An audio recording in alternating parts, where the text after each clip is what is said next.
They took away the drum from me. They took away the drum from me.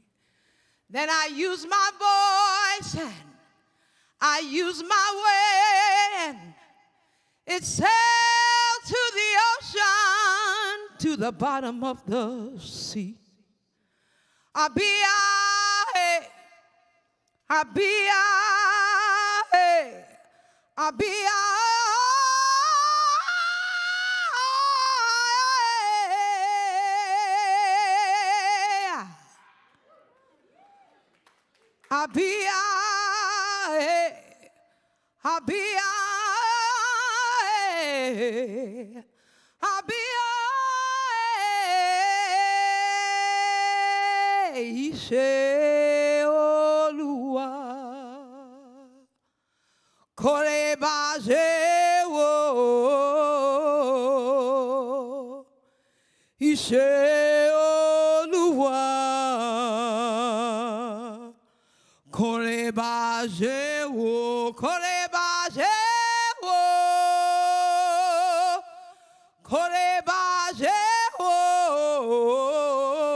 Weeping willow tree, tell me what you know. Rivers, were you crying? Many rains ago, weeping bow tree, lost her children to the sea. Rivers, were you crying? Many rains ago. Goodbye, motherland.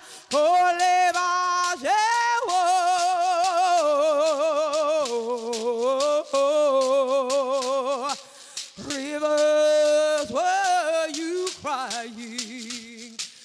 Many rains ago. Goodbye, motherland.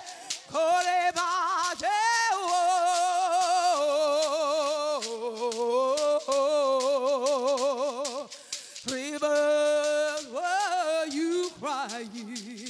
Hey, rivers, were you crying? Yeah, rivers, were you crying? Many rains ago. I don't know how my mother walked her troubles down. I don't know how my father stood his ground. I don't know how my people survived slavery. Standing in the rainstorm, I believe. Hera malera, hera bottom day. Hera malera, hera me. Find your part. Hera malera, hera bottom day. Hera malera, hera me. Oh, my God calls to me in the morning dew. The power of the universe, He knows my name. Gave me the song to sing and started me on my way. I raise my voice for justice, I believe. Oh, hera malera, hera barambe.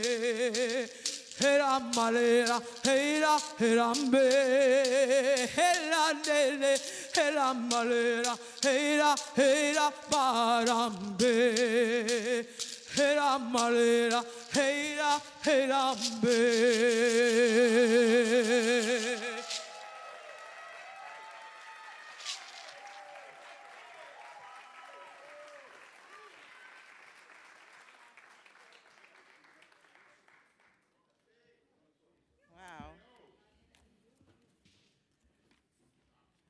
So first, let's give another round of applause to Marcel Davies Lashley.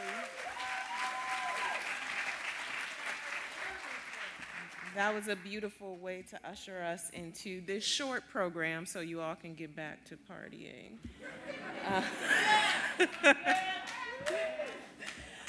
Good evening, everyone, and welcome to the Schomburg Center for Research in Black Culture. My name is Joy Bivens, and I have the distinct privilege of serving as director of this historic, now century-old institution.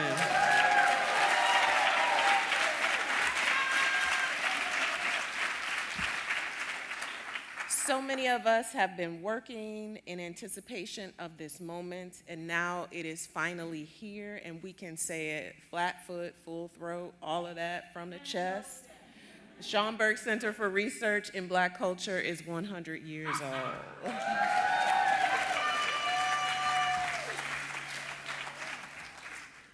I could not be more pleased to be here this evening and welcome you. Can everyone hear me, first of all? Yes. Wonderful. To welcome you, friends, family, supporters, to celebrate this momentous occasion. I've given a number of remarks this week. I feel like I've been giving Easter speeches all week.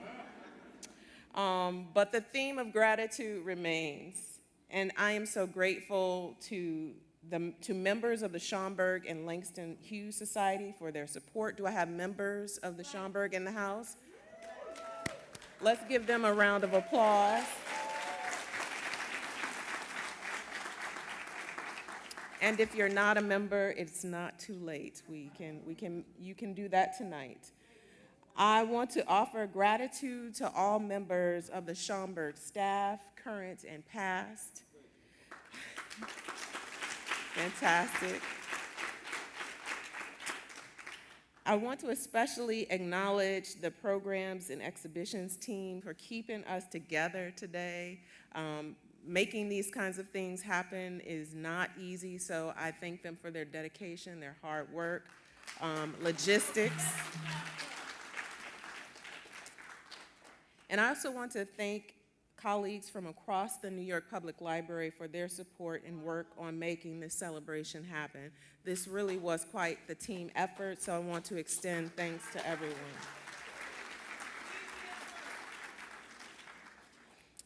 I had the great privilege of sharing the stage this afternoon with Drs. Howard Dodson and Khalil Muhammad for a conversation, and I want to thank them for their presence as well.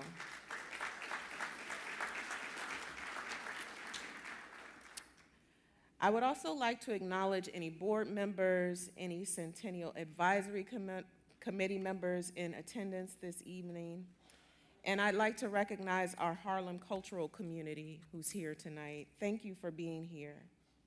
And I would be remiss not to acknowledge and honor and acknowledge members of the Schomburg family in attendance this evening. Do we have any Schomburgs here?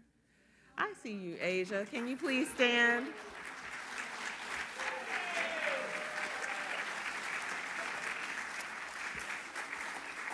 Suffice to say, Asia Schomburg is here, and I want to thank you for your commitment to Arturo's legacy and also for your support to the Schomburg. 100 years ago, the Division of Negro Literature, History, and Prints opened to the public to share with the Harlem community the books, the manuscripts, the artwork they needed to learn and to create. And tonight we celebrate the longevity of that vision and the work it took to bring this moment to fruition. And I would just want to say to everyone who has had a hand in making this moment possible, thank you. To longtime supporters of the Schomburg, I know there are many of you who've been riding with us for decades. coming to programs, coming to exhibitions, using our reading rooms, really singing our praises out in the community. And we really thank you for what you have done. This is your celebration as much as it is the staff of the Schomburg. So thank you for that. Earlier today, Harlem District 9 Councilman Yusuf Salaam joined us to deliver a New York City Council proclamation. And tonight we are honored to have a proclamation from Senator Cordell Clear of Harlem's 30th Council District. Now, she can't be with us tonight, but she has sent a member of her staff to read the proclamation or portions of the proclamation. And I want you to welcome to the stage Grant Dennis to do that. So thank you. Thank you. Good evening, everyone. I want to thank you all for coming out here for this important, very important night. Like she said before, Senator Clear is not able to make it tonight due to her working up in Albany for us. As we speak, I was on the phone with her less than an hour ago, and I can promise you she's trying to get this budget done for us in order to keep our state up and running the way we would all hope. Thank you. Trust me, I love her too. So, no, yes. But she wanted me to come out here because she understands the importance of the Schomburg to not only education, but also to Harlem. So I'm proud to provide this proclamation, and I'll be reading a portion of it now. I'm proud to provide proclamation from Senator Cordell Clear honoring the 100th anniversary of the Schomburg Center for Research in Black Culture. Whereas it is the sense of this legislative body to recognize and commend institutions of cultural, historical, and educational significance whose work has enriched the fabric of our communities and uplifted generations of New Yorkers. And whereas the Schomburg Center for Research in Black Culture, a research division of the New York Public Library located in the heart of Harlem, celebrates its centennial anniversary in 2025, marking 100 years of extraordinary service, scholarship, and preservation of the global Black experience. And whereas on this milestone occasion, we honor the countless visionaries, librarians, curators, researchers, and community members who have shaped the Schomburg Center's legacy over the past 100 years, now therefore be it proclaimed that Senator Cordell Clear proudly recognizes and commends the Schomburg Center for Research in Black Culture on the occasion of its 100th anniversary, and thank it for a century of extraordinary contributions to our city, our state, and the world. And be it further proclaimed that Senator Cordell Clear hereunto sets her hand and affixed the seal of the New York State Senate on the 8th day of May, 2025. And so now I'd like to proclaim this proclamation to the Schomburg. All right. Thank you so much.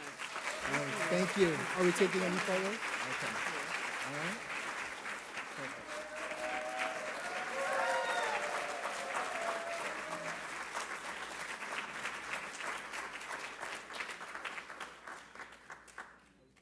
I think we're good, yes.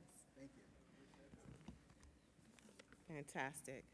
So I have one more, well, as I mentioned, this is a short program, but I do have a few more people to bring, or a couple more people to bring to the stage. And I'd like you to welcome to the stage this evening to give remarks my boss, Brent Reedy, the Mellon Director of Research Library. So please welcome Brent Reedy to the stage.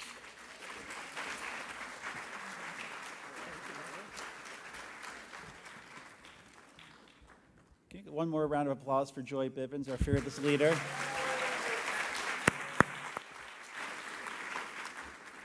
I want to follow on Joy's gratitude. That's how I want to start tonight. Can everyone in the room who is currently a member of the Schomburg team or was a member of the Schomburg team raise your hand or stand and be recognized? Volunteers as well.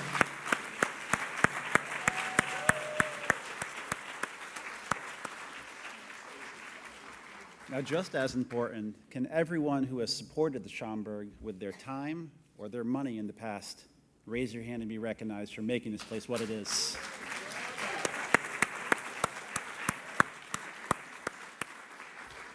We would not be here without the team here. We would not be here without our supporters. Thank you. This is a milestone not just for this library, but for the history of this city, for the history of this nation. Thank you for being a part of the celebration. So in the first days at 135th Street, Arturo Schomburg was called and referred to as the Sherlock Holmes of Black history. As he discovered and was collecting the vindicating evidences of Black achievement, expression, and excellence. But as we all know, and as he would agree if he were here today with us, the truth is those evidences were not hidden. They just needed the proper place to be accessed, protected, and preserved to serve generations, and we have built that place.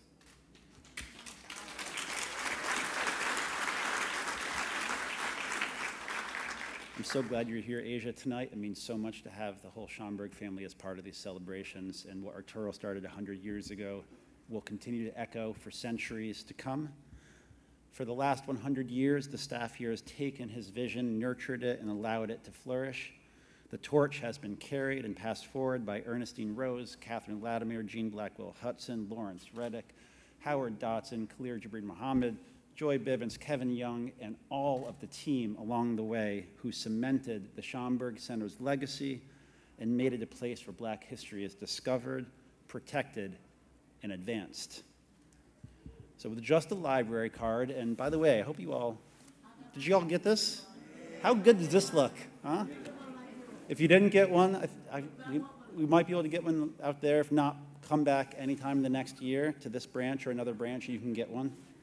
So with just that library card, anyone can walk in and explore centuries of history and access materials from luminaries like Maya Angelou, James Baldwin, Ruby Dee, Ossie Davis, Malcolm X, Sonny Rollins, and, of course, from Schomburg's collection. And the center has stood for over a century now as a beacon of knowledge, from the Harlem Renaissance to the Civil Rights Movement, from the birth of hip-hop to the emergence of the internet. And as the world outside changes, the mission here stays the same. Our patrons' needs evolve and we adapt, but we are that beacon as times continue, and wow, do we need that beacon right now. So I'm glad we're here today.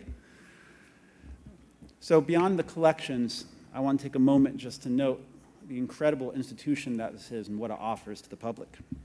Exhibitions like the one you saw today let people to be up and close with priceless artifacts, breathtaking pieces of art, the words of some of the greatest writers in the literary world and some of the greatest thinkers we have had. Programming here gathers creatives and artists and actors and scholars for intimate conversations and more. Every Saturday, young curators gather here as part of the Junior Scholars Program, activating the power of collections and cementing their relationship as the next generation of researchers and thinkers who are going to continue to contribute and become a part of this institution.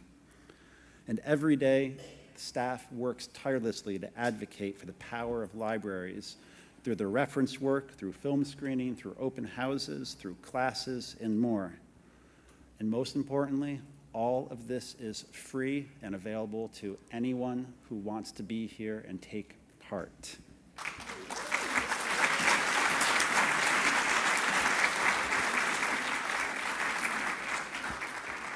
I am so grateful to the staff who make this possible, to Joy, whose steadfast leadership has lit a way for the new century. She started here seeing us through the pandemic. That's a heck of a way to start as a leader at this institution, and now she has brought us to this point of celebration today, and for that we are all so grateful. So please thank Joy, thank the staff, and thank yourselves for being here tonight. And on a personal note, I'd like to say, we all know libraries are unique. We all know they're important.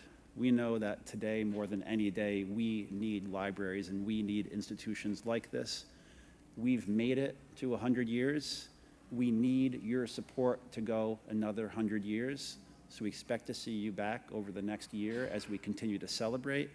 And we look forward to your support and we look forward to your dedication. Thank you from the bottom of my heart.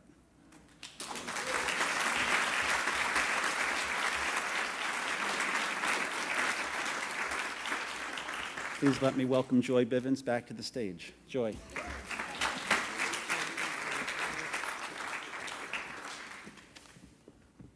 Okay, so we are in for a treat. I can bring back to the stage Marcel Davies Lashley to regale us with another song. Please, Marcel.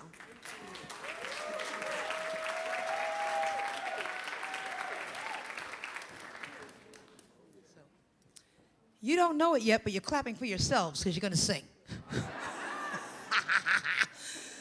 So when I got this invitation, I mean, this is a historical event. I mean, incredible. I wouldn't have said no. I would have canceled something to be here. That's how much I love the Schomburg. Absolutely. Absolutely. And I was not going to miss this night for anything. But then I've been mulling over some call and response situation. My parents are West African, Liberia, and Sierra Leone. So I know a little bit about talkback. So you're going to repeat after me. You got that? All right? So 100 years. Okay, you got to say it on beat, child. No calling out in class. And you got to put your hands together and try to clap on a 2 if you can, okay? So that's going to be the tempo. And you know, look, we're in Harlem, and between Harlem and Brooklyn, there's enough churches to save the world. So you need one of these. Everybody put your hands together. 100 years. Celebration at the Schomburg Centennial. 100 years.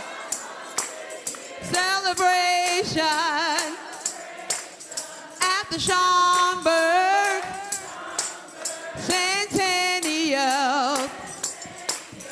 Oh, Clay and Powell, Martin and Malcolm, Zora Neale Hurston. Oh boy, marching through the streets, celebrating life, fighting all our civil rights. 100 years celebration. I heard that harmony. Oh, Schomburg Centennial. Say 100 years celebration. Oh, Schomburg Centennial. Billie Holiday and Ella. We had Lena Horne and Sarah. Technology, but nothing like a book. Our library keeps us on the hook. Calling out ancestors. We're still here on your prayers. 100 years celebration. Centennial at a Schomburg. Now join me. Oh, we who believe in freedom cannot rest. Anybody know this? Oh, we who believe in freedom cannot rest until it comes. Say it. We who believe in freedom cannot rest. Yeah, yeah, yeah.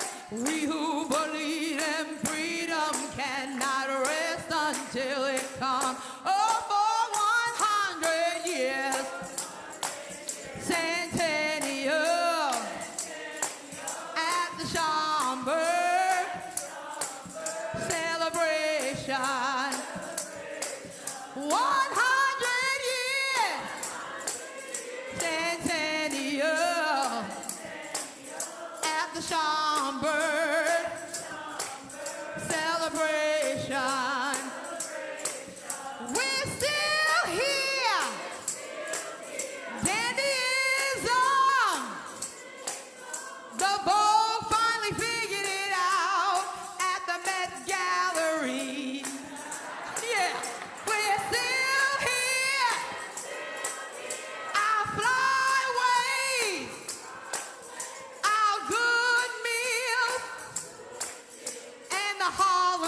stage. Say 100 years celebration. Our Schomburg Centennial. Oh, 100 years celebration. Our Schomburg Centennial.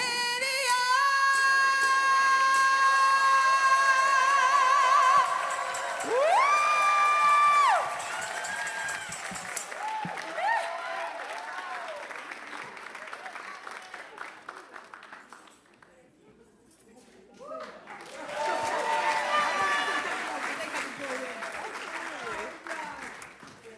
I heard you, sopranos. That was fantastic. So we wanted this program to be tight, short, really a moment to say thank you. And we know we have a party to get to, so I want us to get to the party. And I want to, again, thank you for being here. And when you go out there, please raise a glass for the Schomburg. I am raising one. This is who we were waiting for. But we have something to do first. Well, this is Nail Painter. Okay, we'll let her come up here. Dr. Nail Painter is joining us.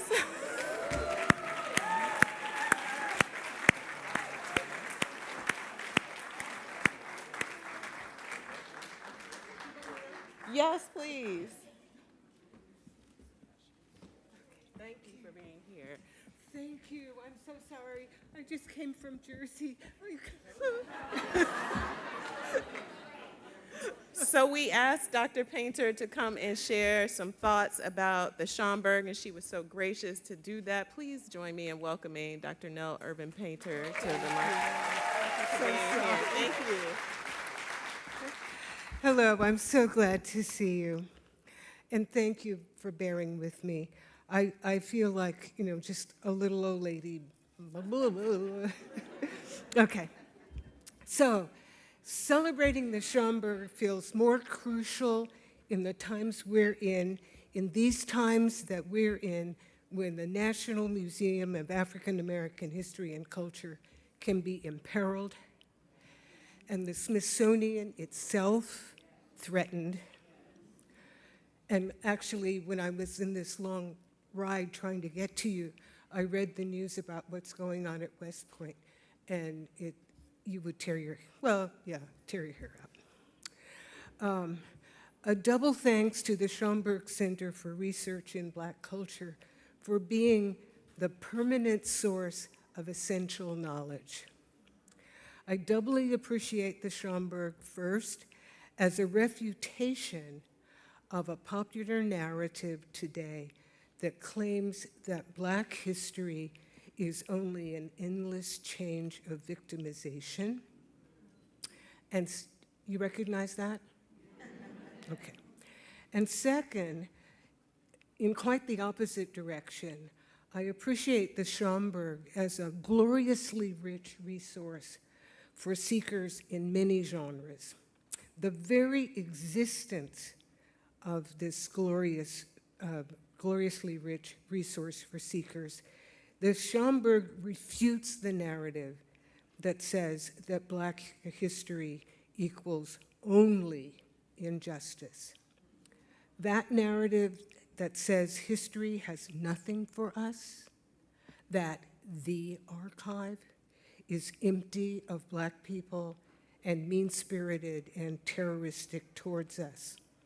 I say, first, yes, American history is full of anti-Black violence, injustice, and racial terrorism. Yes, I know that awfulness has existed, continues to exist, and sadly will most likely continue to exist. But that is American history, very different from what I see as Black history. Where can we find, thank you. Where can we find Black history? Right here. And we can also find Black art in many genres. This magnificent repository of history and art is a place that supports research through words and through art, through fiction and nonfiction, through poetry and performance. Its glorious wealth refutes the claim that the archive holds nothing for Black people, that there is no useful Black history.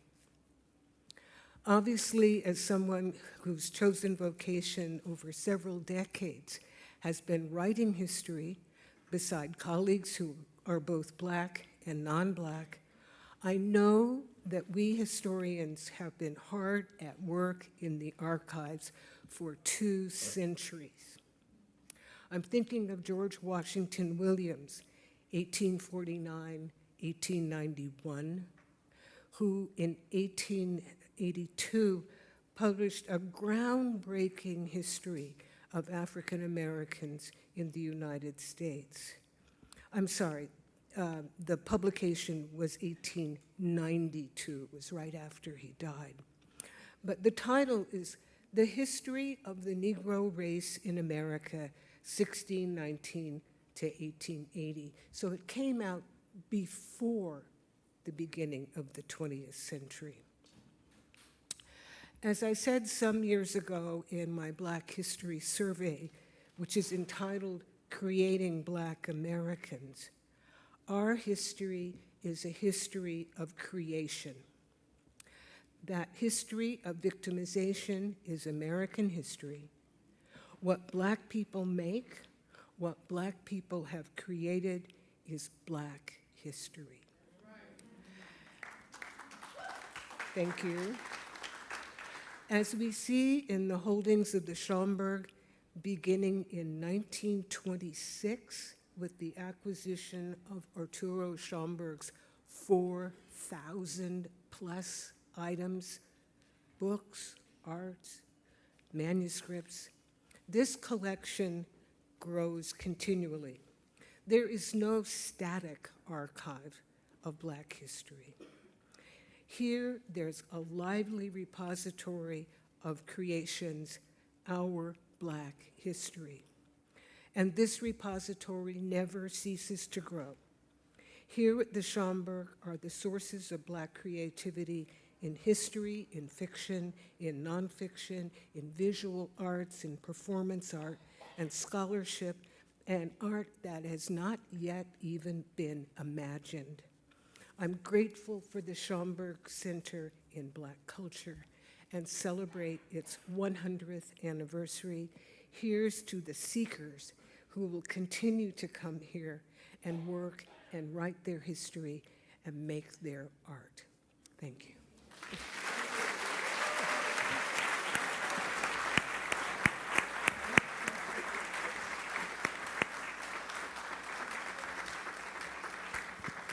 Now that was worth the wait. Thank you, Dr. Painter. Again, we want you to go have fun, have a cocktail, shake a tail feather. Okay. May I borrow that for a minute? Sure. Yes, please. Family and friends, good evening. You know, we have a saying that we want to give people their flowers while they're still with us. I believe in giving flowers while they're still in the room. And before we acknowledge the boss, I do want to acknowledge someone else that has actually helped to get our Centennial off to this wonderful start you've seen over the last several days, certainly all day today. Like many of you who've come to the Schomburg Center, some of you come through the research divisions and through the library. Some, like me, came to our public programs first. I want to acknowledge the goddess of our public programs, Novella Ford. Please come forward.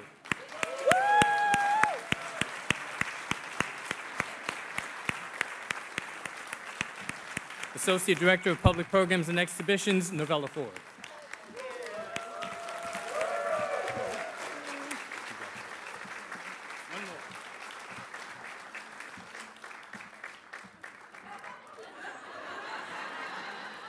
So you do know there's a penalty for always interrupting the boss, so I'm going to get it, I know. You know, leadership has its blessings, but it also has its curses. When things go well, everybody says, that's a really good job. When things aren't going as well, or we're working overtime and there's a lot of things to do, people look at the boss like it is her fault. So it's a great burden. So to be the moral and spiritual leader of the Schomburg Center is a task. And we want to thank our leader, Joy Bivens. We often talk about her being the second woman to lead the Schomburg Center, but that's not the most important thing. She's our moral and spiritual leader. She's our guide, and she's brought us to the new century. Joy L. Bivens.